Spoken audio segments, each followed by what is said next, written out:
And we are live from South Carolina in the United States. Welcome back, everyone, to Priceless Takes, episode 43. I am your host, Luka Price, and today, joining me is no one. You guys have me today, and we're going to do a solo episode. Unfortunately, Gabe and David are both unavailable to join us, so you guys will just be getting me, but nevertheless, we have plenty to talk about in the NFL. We know what's been happening in the NBA.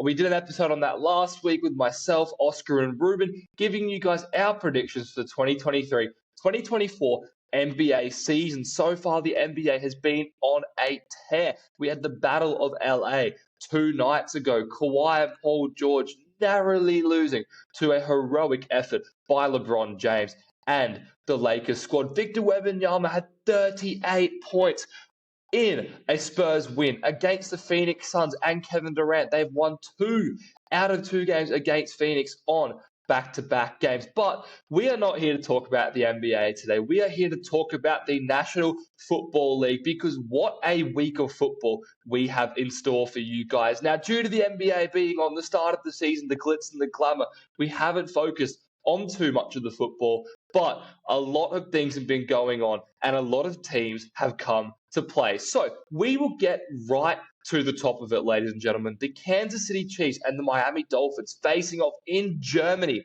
both coming in with a 6-2 record, and there has been lots of talk about this game this week. The revenge game, or so-called revenge game, of one Tyreek Hill, who was traded away from the Chiefs to the Miami Dolphins in exchange for a haul that Miami gave up to Kansas City in 2022. He returns to face his former team in Germany, and it is going to be a blockbuster game. Now, Patrick Mahomes has come off his worst game, arguably of his career, losing to the Denver Broncos. It was the first time he's lost to an AFC West divisional opponent on the road in his NFL career. Conversely, Tua Tagovailoa and the Dolphins come in rolling hot after a 31-17 victory over the New England Patriots in Miami. Mahomes on the weekend had 0 touchdowns to 2 interceptions, 9 total points on the board, while Tua Tagovailoa, 3 touchdowns, 1 interception against the Patriots, 31 total points. Tyreek Hill had another stellar game, who was averaging 126.8 yards on the season, and he will look to have a major game against his former team. I know that in that Dolphins locker room, they are figuring out ways how they're going to exploit the Kansas City defense and how they're going to give Tyreek Hill the ball. His running mate, Jalen Waddle, came with 126 yards last week himself, who was the leading receiver for the game, outshining his teammate Tyreek Hill. But the Kansas City Chiefs, this year, this has been their best year they have had defensively in the Patrick Mahomes era. They're a top 5 defense overall so far this year, especially in the passing game. Now, the rush defense is where they have struggled, but the Miami Dolphins have been fairly pass-heavy since the injury to Devon Achane, the rookie out of Texas A&M. He has been instrumental in their offense, but he has been injured. He will not be back for at least another 2 weeks. And look, when we look at the Dolphins defense, they have also had some question marks this year. They've had a lot of injuries. They traded for Jalen Ramsey, the all-pro cornerback, who made his debut last week against the Patriots, got an interception. What a great duo him and Xavier Howard can form for Miami, okay? That is going to be something to watch. Both, however, are questionable to play in Germany, as are a lot of players from both sides of the ball. But up front, we know what Bradley Chubb and Christian Wilkins represent for the Dolphins. And I look at this defense, and I think under Vic Fangio, they've had some struggles, okay? They've had some struggles, particularly in the 2 losses they've had against 2 good teams, one very good team in the Eagles, and a very good team at home when the Bills want to be. The Bills put 48 on them. The Eagles put 31 on them. 79 points in those 2 games. They only put up 37 points in total offense. So they have been outscored double the amount that they've put up in these 2 games, have the Miami Dolphins. Okay, now in these games, Tua Tagovailoa, he's only had 249 passing yards and 2 interceptions, which you say, look, it's not bad. But when the Miami Dolphins is averaging over 400 yards a game for the season, then question mark can be raised about the Miami Dolphins' offensive production, most notably against the Eagles. Now, in the Bills game, the Bills absolutely came and shot them in the heart and put up an absolute storm on them. But against the Eagles, this is a winnable game for the Dolphins. The Dolphins had this game in the palm of their hand, and Tua threw a costly pick at the end of the fourth quarter, which saw this game slip out of the Miami Dolphins' hands. So it'll be interesting. In Germany, a neutral site for both games. I believe it is technically a Kansas City home game, but it is going to be a very, very different atmosphere to what the Miami Dolphins would expect to come up against if they were traveling to Arrowhead. Now, the biggest implication for this game, in my opinion, is the race for the number one seed. In the AFC right now, we have a team from each division currently with a 6-2 record. The other two being the Baltimore Ravens in the north, the Jacksonville Jaguars in the south. These four teams are really in contention for the number one seed. The Bills are right there on the outskirts, but I don't think the Bills have any shot of getting number one seed, as I don't think the Bengals do. They maybe do if they go on a hot streak, which we'll get into that later. But I believe the winner of this game will get the number one seed. And I am more confident that if the Dolphins win this game, I will nearly go as far to say they will definitely get the number one seed. When I look at their schedule, they have the Raiders, the Jets twice, the Commanders and the Titans. Now down the stretch, Cowboys, Ravens, and Bills. Two of those games at home, Baltimore on the road. Those are going to be much tougher.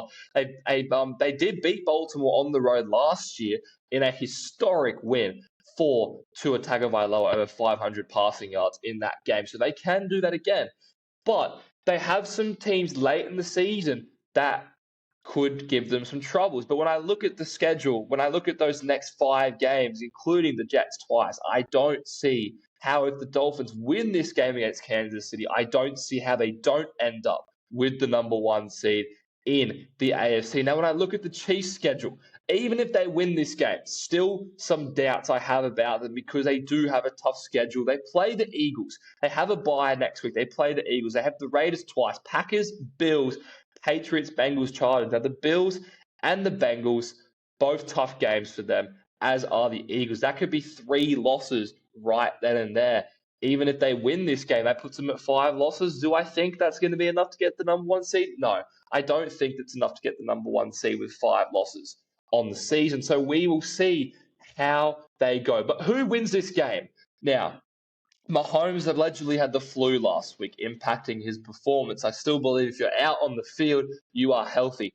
No excuses. No excuses. I still don't think that Mahomes, if he was sick, he shouldn't have played. But he put himself out on the field and they lost. Now they travel across to Germany. International game. Time difference. Miami's coming in hot. Who do I think is going to win this game? I think it's going to be the Dolphins. And I have a pretty good grip on this. I feel like the Dolphins are a better team overall. And I think that in a game like this is a game where Tyreek Hill is going to be hungry. The Dolphins are going to take this game out in Germany in front of the away crowd, technically. And I'm going to give it a score prediction of 27-21 Dolphins. I think they'll win just around a touchdown, just under. I give them a 6-point difference, but I think that the Dolphins are going to win this game, and the Chiefs might find themselves in a bit of hot water, particularly on the offensive side of the ball, because apart from Kelsey, they're struggling to find some receivers. They've got this kid Rice who's come in. They've got Sky Moore, who has been very underwhelming so far this season. He dropped a touchdown pass in the end zone last week against the Broncos. We know what Travis Kelce brings to the Kansas City Chiefs. You have Kadarius Toney, you have MVS, but there's no one that's really taking the bull by the horns apart from Kelce this season. You have Pacheco in the backfield, but I think the Dolphins offense are a lot more potent, a lot more dangerous. I think the Chiefs are going to struggle this week with the Dolphins interior. I think Christian Wilkins and Bradley Chubb are going to have a big game. And if Ramsey and Howard both do play, it is going to be a very interesting game to see who performs the best out of those two corners. I think that has the potential to be a very, dynamic duo. But I give the Dolphins the edge over the Chiefs in Germany, and I think this will put the Dolphins in prime position to get the number one seed in the AFC and have home field advantage. Now, moving on to the NFC, where we have an age-old matchup in the middle slot on Sunday afternoon. The Dallas Cowboys come into Philadelphia with a 5-2 record to face the 7-1 Eagles, who have looked beyond dominant so far this season. Many people, including myself, were questioning their ability to win in the regular season when before the season predicted. However, I still stand firm in my prediction. Look, they're 7-1, but I don't think anyone can tell me that this Philadelphia Eagles team is the same as last year's team. Okay, there's something that's just not hitting right for me. Last year, I looked at this team and I'm like, wow, they are explosive. Wow, I think they are going to legitimately make the Super Bowl. But this year, I don't see that same explosion from what I'm watching. And maybe it's because they have been so consistent in winning like last year that I haven't been in love with this team as much as I was last year. But I still think this is going to be a great game because between these two teams in the last few years, we've had a lot of injuries to Dak Prescott, to Jalen Hurts. We've had a lot of meaningless matchups at the start of the season, at the end of the season when the Eagles have already wrapped up a first-round bye and didn't have to play them. When Gardner Minshew came into Dallas and played in a close game. Look, this is the first time in a long time that Dak Prescott and Jalen Hurts are going to face off in a game that is in the middle of the season. And more so for the Cowboys than I think the Eagles, a season-defining game for the Dallas Cowboys because realistically, the 49ers, look, they've lost a few games. They've gone on a 3-game losing streak. Then you have the Lions who are coming in right behind them. And I don't think that the Lions are threatening. I think they're threatening with their record, but I still think late in the season, I don't think they're going to be threatening for the number one seed in the NFC. Realistically, I still think San Francisco is a big threat to the number one seed. I had them coming in as the number one seed. But if the Cowboys win this game and move to 6-2, and the Eagles drop to 7-2, then there could be some conversations about Dallas potentially winning the division. Now, this comes down to who is going to win this game, okay? Because I also think they do have another matchup in Dallas, which will be even more important as this comes in the coming weeks. I think it's happening in just over a month. I think it's week 12 or 13 we're going to see that matchup in Dallas. But those two games are going to be pivotal for the Dallas Cowboys in their season. Now, the caveat to this game is Jalen Hurts has been dealing with some knee issues that seems to be prohibiting them in the rushing attack and in their RPOs, which I think is extremely important. I don't think anyone will disagree with me that the RPOs is extremely important for the Philadelphia offense, along with the tush push, because the more Jalen Hurts feels wear and tear on that knee, the less likely they're going to be to do the tush push when Jalen Hurts is just in that huge pack of players. We saw them last week fake the tush push. This was after they didn't. They started Jalen Hurts fumbled the ball on the 1 yard line going for a touchdown. They faked the tush push last week and it ended up in a touchdown. Very dangerous play. I've actually been thinking, watching the Philadelphia Eagles, when is the time they're going to fake it? Because the way that everyone just scrums together, if you have an easy fake handoff, boom, you're in for a touchdown. And DeAndre Swift showed that last week. Now, this matchup in particular, the Eagles come in 38-31 victors over the Washington Commanders, where Jalen Hurts, he didn't have the rushing yards because of his knee, but he didn't need to. He stood in the pocket and threw 4 touchdowns. He balled out last week. He had a great game, I thought. He threw a pick, but I thought the week before against the Dolphins, he had a great game. He had 376 passing yards in that game. The Cowboys, on the other side, they've been inconsistent, okay? They've beaten down on bad teams. They've lost to good teams, bar the Cardinals. They got whitewashed by the 49ers. But even against other good teams, I look at the Chargers, who forced them into a close game. They absolutely demolished the Rams last week. Dak Prescott had a good game. Sorry, I'll rephrase. A great game, okay? 4 touchdowns, 304 yards, only 6 incompletions on the whole day. But the defense of the Cowboys has really ignited this offense. And what we've seen in the games where Dallas have lost or where the Dallas Cowboys have come into a close game is the defense hasn't gotten early turnovers. They haven't given the offense that spark because they had a pick six last week at the start of the game. Then they had a blocked punt from the special teams. Excuse me. So Dallas have been helped out by the defense. Will that happen this week? That is the big question, okay? We know what the Cowboys defense bring. Micah Parsons, DeMarcus Lawrence bring to the table.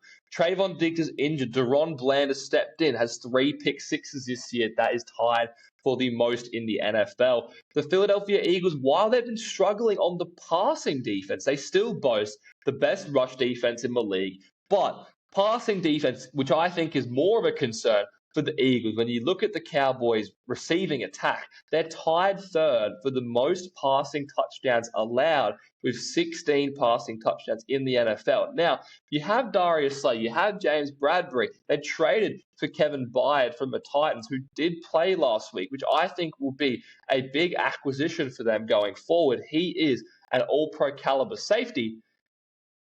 The Eagles have struggled passing defense. Now, is this something that's going to happen this week? It better not be, because CeeDee Lamb has been on an absolute tear.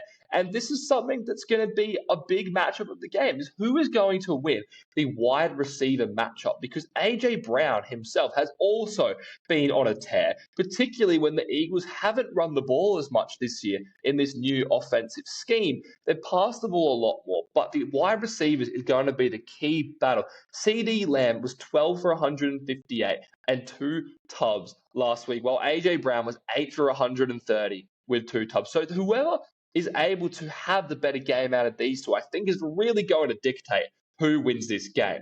Okay. So A.J. Brown second in yards, CeeDee Lamb ninth in yards. So they're both in the top 10 echelon. CeeDee struggled earlier in the season, but last week may be that turning point for CeeDee Lamb. It could have been a coming out party. We'll see this week if the Cowboys can back it up. Now, who wins this game? Now, this is a tough one for me because when all teams are healthy, I think the Eagles, I know the Eagles are a better team than the Dallas Cowboys when everyone's healthy. And I don't think anyone, maybe apart from Skip Bayless, will want to debate me on that. But when I look at these two teams, and I look at Jalen Hurts struggling with a knee injury, I think that if the Cowboys do not win this game, I think effectively their season is over. And not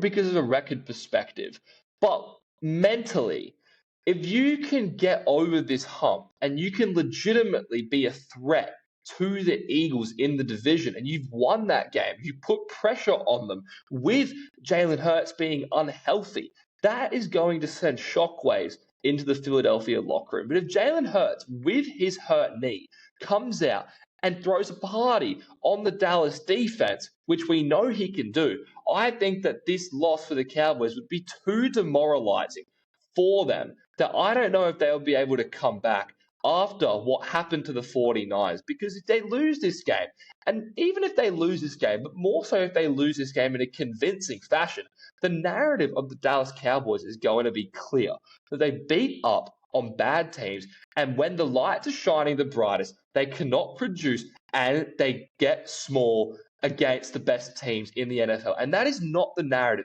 the Dallas Cowboys want going into the playoffs. Even if they do beat Philadelphia in the return game, I still think there's going to be that mental block there. And I wouldn't be surprised if Jalen Hurts doesn't play in this second game against the Cowboys if the injury is as bad as what he says he is. We saw last year he was dealing with the ankle injury and he ended up missing the last few games, which is why Gardner Minshew played at Dallas in the reverse fixture. So I wouldn't be surprised if Jalen's not even there for that second game. And if he's not there, the Cowboys might win, but they still know in the back of their minds that they can't beat the Philadelphia Eagles when Jalen Hurts is healthy. And that's something that Dak Prescott and Mike McCarthy and Jerry Jones and the whole of that Dallas Cowboys locker room, that's not something they want to be able to deal with. So I look at this game. I think who has more to play for? Who's the better team? I think the Cowboys have more to play for. I think the Philadelphia Eagles are the better team. One of these things has got to give way. And I think the Cowboys have needed a marquee victory for so long. And if there's a time to do it after coming out against the Rams and demolishing them, the time is now. And I am not convinced by my own pick here. But I'm going to go out on the limb. I think the Cowboys are going to win. I'm going to take the Cowboys. And I do think Philadelphia can win this game. But I want to believe that Dak Prescott finally has a legitimate chance to go and compete for a Super Bowl with the Cowboys and compete for a number one seed against their division rival. So I'm going to go with the Cowboys in a 26-24 close, very close ball game. I think it's going to be close. I'm not sold on the Cowboys, but this game, if they manage to win, could sell me because even though Jalen Hurts may not be healthy, the fact that he's still out there and still playing, the Cowboys need to come out hungry and they need to click into a gear that we haven't seen them click into yet. 4:25 Eastern Time. I have the Cowboys in this game. I think they're going to win. I think they're going to shock the world. And they are actually going to put everyone on notice this year that this team has something about it. And they're not just going to be a divisional round exit like we're accustomed to seeing them. Now, back to the AFC. What a matchup we have on Sunday Night Football, ladies and gentlemen. The Cincinnati Bengals and the Buffalo Bills in Cincinnati. A game that was Week 17 Monday Night Football last year that unfortunately we did not get to see play out. But in the playoffs, we did see it play out, and we saw Joe Burrow go into Josh Allen's house in the snow and absolutely demolish the Bills 27-10. Now, this season, both teams have struggled. Now, the Bengals come into this game 4-3, getting their season back on track. The Bills come into this game 5-3, who haven't had their bye week yet. So, a lot of interesting elements as to who's going to win this game. The Bengals have won 3 in a row. The Bills are 2-2 in their last 4. But the Bengals are returning home from absolutely demolishing the San Francisco 49ers, and Joe Burrow put an absolute clinic on display against the 49ers' vaunted defense, who they looked a bit spooked on the weekend by Joe Burrow. 28 of 32 for 283 yards, 3 touchdown passes they had. Joe Mixon looked dominant last week. He'll need to be that against the Bills this week after he rushed for 100 yards against them in the playoffs. Now, he's questionable to play with a chest issue, so we'll get into that later about what this means for the Bengals without Joe Mixon, because I think it could be quite significant. But Josh Allen and Joe Burrow have only played head-to-head once, and that was in the divisional round last year in Buffalo. Now, they played that Monday Night Football. Unfortunately, we know what happened with the Damar Hamlin situation. But what happened prior to this? The Cincinnati Bengals went down and got a touchdown. The Buffalo Bills went down, couldn't score a touchdown, and then the game was stopped from there. Now, all of last year, they were talking about the Bills this, the Bills that, the Bills this, the Bills that. And Cincinnati, I know, were absolutely fed up. And if Damar Hamlin obviously didn't happen, but if it didn't happen, I believe that the Cincinnati Bengals would have absolutely demolished the Buffalo Bills in Cincinnati on Monday Night Football, just like they went into Buffalo and demolished them in the playoffs. Now, do I think that's going to happen again this year? I think a lot of things about this game this year. Buffalo has been so inconsistent, particularly in their last 4 games. Now, Allen did have a good game against Tampa Bay Buccaneers, 31 of 40, 324 yards, 2 touchdowns, and the pick, but this was still a close ball game. The Buccaneers had a Hail Mary chance to win the game, which they didn't pull off. But the fact that they even had a chance to win the game, I think, is concerning for the Bills. We look at what's happened in their last 4 games. They lost to the Jags in London. They barely squeezed past the Giants 14-9, which was a controversial game in and of itself. Then they lost to the Patriots 29-25. And then they had last week's game against the Buccaneers. So the Bills have looked very, very shaky coming into this game. Whereas Cincinnati, Joe Burrow's healthy. They've beaten the 49ers last week. Although it's a West Coast trip, I don't think that plays into it too much. The Bengals are motivated and the offense looks electric. The offense looks electric. They are firing on all cylinders like we're accustomed to seeing. On the defensive side, both defenses are top five in takeaways. The Cincinnati defense had 3 turnovers on Purdy last week, 2 picks, 1 fumble at the end of the game.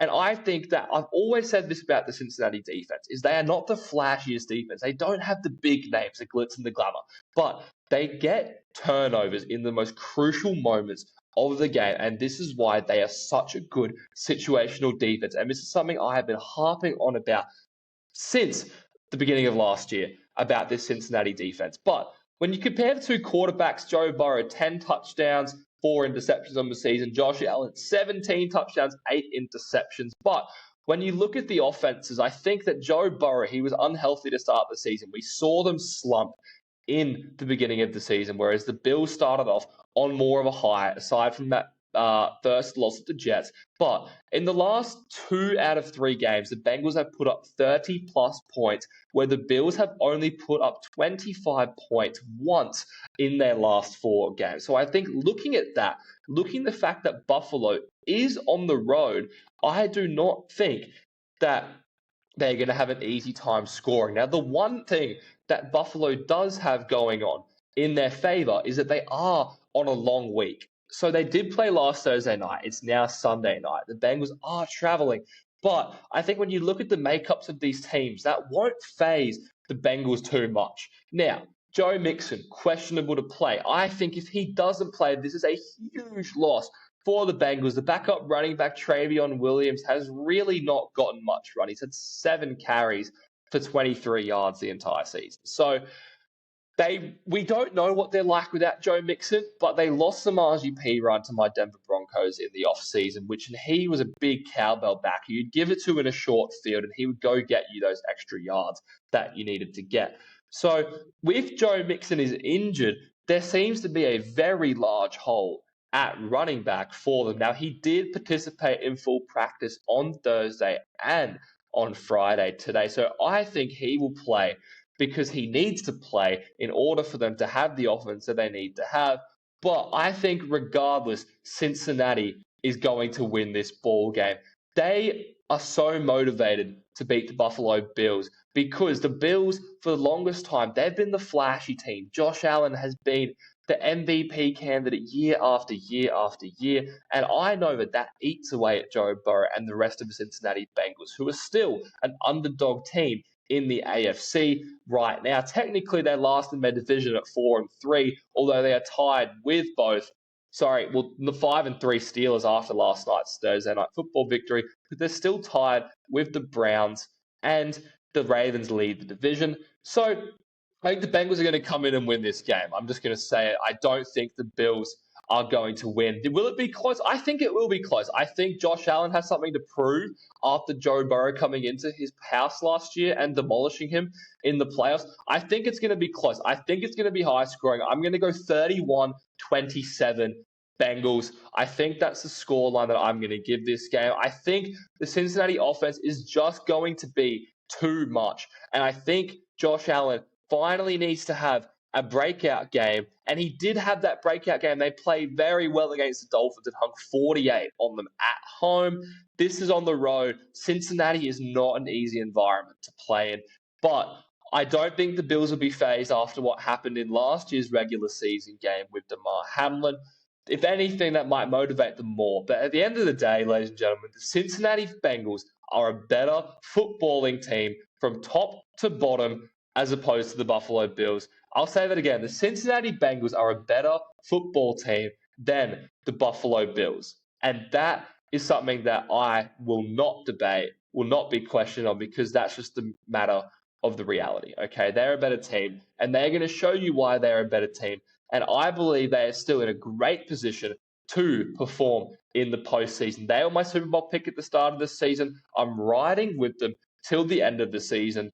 But I give it a 31-27 score, and I expect both quarterbacks to play well. But in the end, I believe that Josh Allen is going to have some late game turnovers, which we've seen him have in the past, which is going to cost the Bills a chance to win this game. Now, I hope that the Bills come out and put on a show, because if they don't and the Bengals steamroll them, we're going to be having a lot of question marks about the Bills moving forward. Now, you know me, I've been of the firm belief that either McDermott needs to go or Allen needs to go, and Allen is certainly not going to be the one to go. So we will see if they can prove me wrong, but I give the Bengals the edge in this game, and I think they will improve their win streak to 4 games, and they're going to show everyone once again why they are a team to be reckoned with in the AFC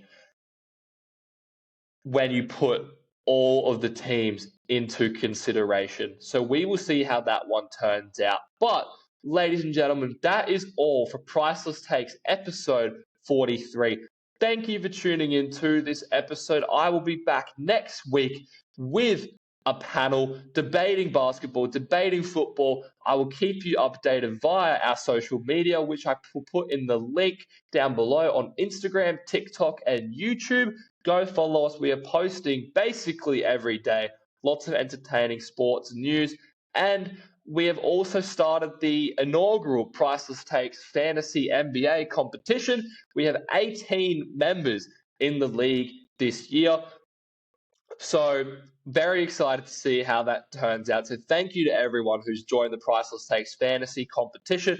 We will be doing this ongoing from now on. So if you didn't get in this year, you'll get in next year. Now, there is a cash prize for the winner. The league that we were in had a max of 20 teams. So if we get more interest next year, I will definitely find a way to facilitate more teams being involved. But thank you to all of those people who are involved in the fantasy league. We'll see how that goes too in the coming weeks. But I have been your host, Luka Price.